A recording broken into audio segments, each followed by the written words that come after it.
मित्रांनो, तुम्ही स्पर्धा परीक्षेची तयारी करत आहात का? तर आजचा व्हिडिओ तुमच्यासाठी खूप महत्त्वाचा असणार आहे. नमस्कार विद्यार्थी मित्रांनो, एमपीएससी एक्झाम गाईड या यूट्यूब चॅनलवर आपल्या सर्वांचे स्वागत आहे. आज 3 जून 2026 या दिवशीच्या चालू घडामोडींवरील महत्त्वाचे प्रश्न आपण या व्हिडिओमध्ये बघणार आहोत. मित्रांनो, आज आपण या व्हिडिओमध्ये जे प्रश्न बघणार आहोत ते खूप महत्त्वाचे आहेत, कारण की येणाऱ्या स्पर्धा परीक्षेत या व्हिडिओमधून नक्कीच प्रश्न विचारले जाणार आहेत. तर मित्रांनो, त्यासाठी तुम्ही आजचा व्हिडिओ शेवटपर्यंत बघा आणि अशाच दर्जेदार प्रश्नांसाठी तुम्ही एमपीएससी एक्झाम गाईड या यूट्यूब चॅनलला नक्की सबस्क्राईब करा. चला तर आपण पहिला प्रश्न बघू. IPL 2026 चे विजेतेपद कोणत्या संघाने जिंकले? तर याचं उत्तर आहे royal challengers Bangalore. Royal challengers Bangalore हे याचं योग्य उत्तर आहे. तर RCBने अंतिम सामन्यात गुजरात टायटन्सचा पराभव करून दुसऱ्यांदा विजेतेपद मिळवले. अंतिम सामना अहमदाबाद येथील जगातील सर्वात मोठ्या नरेंद्र मोदी स्टेडियमवर खेळवण्यात आला. तर हा एक महत्त्वाचा पॉईंट आहे की अंतिम सामना कुठे खेळवण्यात आला, तर जगातील सर्वात मोठ्या नरेंद्र मोदी स्टेडियमवर खेळवण्यात आला आणि त्यांनी गुजरात टायटन्सचा पराभव केला. तर स्टार फलंदाज विराट कोहलीला अंतिम सामन्यात प्लेयर ऑफ द मॅच म्हणून गौरवण्यात आले. तर हा पण एक महत्त्वाचा पॉईंट आहे. यावरही येणाऱ्या परीक्षेत प्रश्न विचारले जाऊ शकतात. तर IPL चे विजेतेपद रॉयल चॅलेंजर्स बँगलोर या संघाने जिंकले. तर गुजरात टायटन्सचा त्यांनी पराभव केला आणि सलग दुसऱ्यांदा विजेतेपद जिंकले आणि अंतिम सामना नरेंद्र मोदी स्टेडियमवर खेळवण्यात आला आणि विराट कोहलीला प्लेयर ऑफ द मॅच म्हणून गौरवण्यात आले. हे एक महत्त्वाचे पॉइंट्स या प्रश्नामधील आहे. तर यावर नक्कीच येणाऱ्या स्पर्धा परीक्षेत नक्कीच प्रश्न विचारला जाऊ शकतो. चला आता आपण पुढील प्रश्न बघू. पुढील प्रश्न पण IPL शी संबंधितच आहे. तर IPL 2026 मध्ये ऑरेंज कॅप कोणत्या संघाने जिंकली? तर ऑरेंज कॅप ही वैभव सूर्यवंशी याने जिंकली. तर वैभव सूर्यवंशी हा राजस्थान रॉयल्स या संघाकडून खेळत होता. तर त्याला ज्यांनी सर्वात जास्त रन्स केले त्याला ही ऑरेंज कॅप मिळती. तर IPL 2026 मध्ये वैभव सूर्यवंशीने ही ऑरेंज कॅप जिंकली. तर त्याला चालू हंगामातील मोस्ट व्हॅल्युएबल प्लेयर आणि इमर्जिंग प्लेयर हे महत्त्वपूर्ण पुरस्कारही मिळाले. आणि गोलंदाजांमध्ये म्हणजे बॉलरमध्ये कॅसिगो रबाडा याने 29 बळी म्हणजे विकेट्स घेऊन प्रतिष्ठित पर्पल कॅप जिंकली. तर याच्यामधील महत्त्वाचा पॉईंट हा आहे की ऑरेंज कॅप ही जी आहे वैभव सूर्यवंशी याने जिंकली, जो राजस्थान रॉयल्सचा आहे. आणि जी पर्पल कॅप जी आहे ही कॅसिगो रबाडाने जिंकली. तर यावर नक्की हे एक महत्त्वाचे पॉइंट्स आहे IPL मधील. तर यावर नक्कीच प्रश्न विचारले जाऊ शकतात. चला आता आपण पुढील प्रश्न बघू. 2026 मधील 12व्या आंतरराष्ट्रीय योग दिनाचे मुख्य राष्ट्रीय आयोजन कोणत्या शहरात होणार आहे?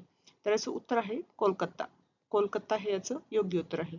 तर तुम्हाला माहितीच आहे की आंतरराष्ट्रीय योग दिन हा कधी साजरा केला जातो? 21 जूनला साजरा केला जातो. तर जो 2026 चा आंतरराष्ट्रीय योग दिन आहे त्याचा मुख्य कार्यक्रम कोलकाता येथे पार पडणार आहे. मुख्य राष्ट्रीय जो कार्यक्रम आहे तो कोलकाता येथे पार पडणार आहे. तर या वर्षीच्या योग दिनाची थीम आहे yoga for healthy ageing. Yoga for healthy ageing ही या वर्षीची थीम आहे. ही थीम पण तुम्ही लक्षात ठेवा. मुख्य कार्यक्रम कुठे आयोजित करण्यात येणार आहे हे पण तुम्ही लक्षात ठेवा. आणि दिवस कोणता आहे? 21 जून या दिवशी हा आंतरराष्ट्रीय योग दिन हा साजरा केला जातो. हा पण पॉईंट तुम्ही लक्षात ठेवा. चला आता आपण पुढील प्रश्न बघू. केंद्र सरकारने सार्वजनिक तक्रार निवारणासाठी कोणता AI आधारित व्हॉइस चॅटबॉट सुरू केला आहे? तर याचं उत्तर आहे समाधान दीदी. समाधान दीदी हे याचं योग्य उत्तर आहे. तर हा प्रगत AI चॅटबॉट एकूण 22 अधिकृत भारतीय भाषांमध्ये नागरिकांच्या तक्रारी स्वीकारण्यास सक्षम आहे. यामुळे देशातील सामान्य नागरिक आता फक्त बोलूनही आपली तक्रार अत्यंत सोप्या पद्धतीने नोंदवू शकतात. तर केंद्र सरकारने सार्वजनिक तक्रार निवारणासाठी कोणता AI आधारित चॅटबॉट विकसित केला आहे? तर याचं योग्य उत्तर आहे समाधान दीदी. तर हा आहे 22 अधिकृत भारतीय भाषांमध्ये. तर हे समाधान दीदी हा पॉईंट तुम्ही लक्षात ठेवा. आणि 22 अधिकृत भारतीय भाषांमध्ये आहे, हे पण तुम्ही लक्षात ठेवा. चला आता आपण पुढील प्रश्न बघू. केरळमधील पहिले खाजगी वैद्यकीय संग्रहालय कुठे सुरू झाले आहे? तर याचं उत्तर आहे तिरुवनंतपुरम. तिरुवनंतपुरम हे याचं योग्य उत्तर आहे. तर हे नाविन्यपूर्ण संग्रहालय उल्लूर तिरुवनंतपुरम येथे आरोग्य क्षेत्रातील इतिहास दाखवण्यासाठी सुरू झाले आहे. तर येथे इतिहासकालीन जुन्या महत्त्वाच्या वैद्यकीय उपकरणांचा समृद्ध इतिहास जतन केला आहे.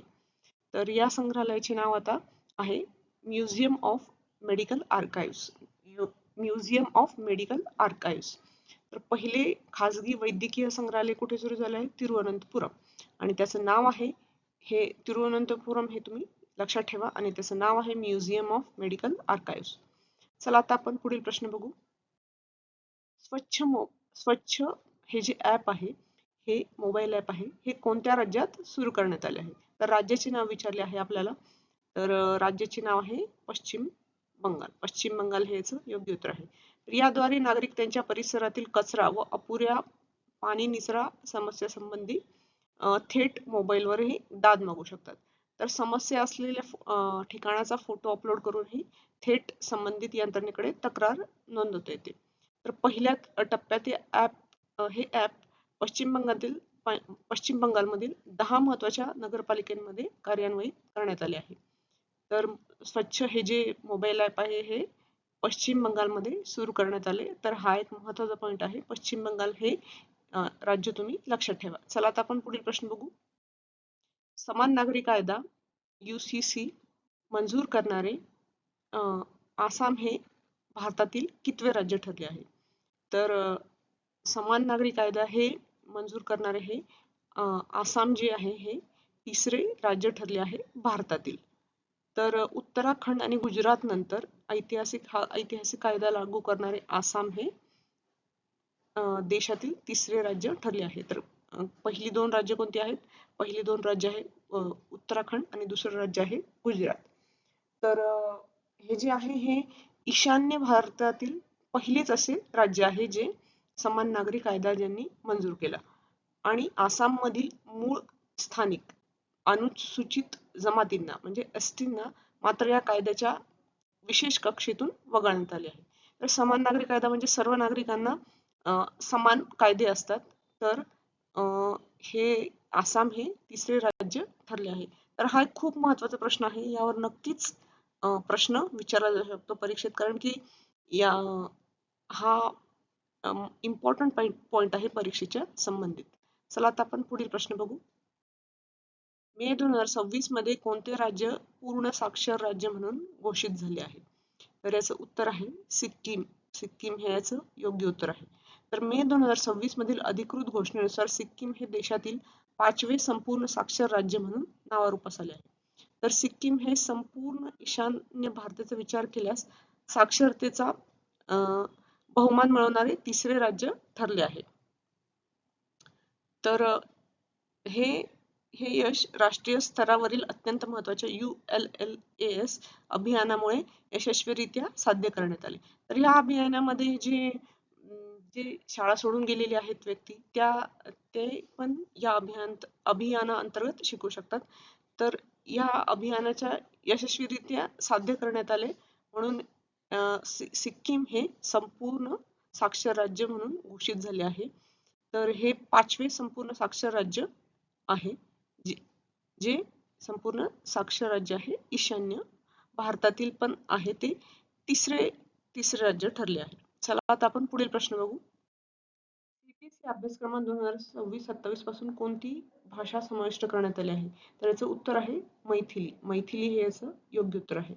तर मैथिली भाषा प्रामुख्याने बिहार राज्यातील ऐतिहासिक व सांस्कृतिक अशा मिथिला क्षेत्रात बोलली जाते. तर पूर्वी म्हणजे 2023 मध्ये या भाषेला संविधानाच्या कायदेशीर 8व्या अनुसूचीमध्ये समाविष्ट केले गेले होते. तर हा महत्वाचा बदल केंद्र सरकारच्या महत्वाकांक्षी राष्ट्रीय शैक्षणिक धोरण 2020 म्हणजेच NEP म्हणजे न्यू एज्युकेशन पॉलिसी 2020 मधील शिफारसींनुसार झाला आहे. तर हा पण एक महत्वाचा प्रश्न आहे की CBSE अभ्यासक्रमात 2026-27 पासून मैथिली ही भाषा समाविष्ट करण्यात आली आहे. हा एक महत्वाचा प्रश्न आहे. आणि पॉलिटीचा पॉईंट म्हणजे 2023 मध्ये मैथिली या भाषेला 8व्या अनुसूचीमध्ये समाविष्ट करण्यात आले. हा पण एक महत्वाचा पॉईंट आहे.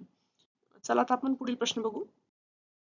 जून 2026 मधील नियुक्त्यानंतर सर्वोच्च न्यायालयातील न्यायाधीशांची संख्या किती झाली आहे? तर याचं योग्य उत्तर आहे 37. 37 हे याचं योग्य उत्तर आहे. तर सर्वोच्च न्यायालयात नुकतीच 5 नवीन न्यायाधीशांची यशस्वीरित्या नियुक्ती करण्यात आली आहे.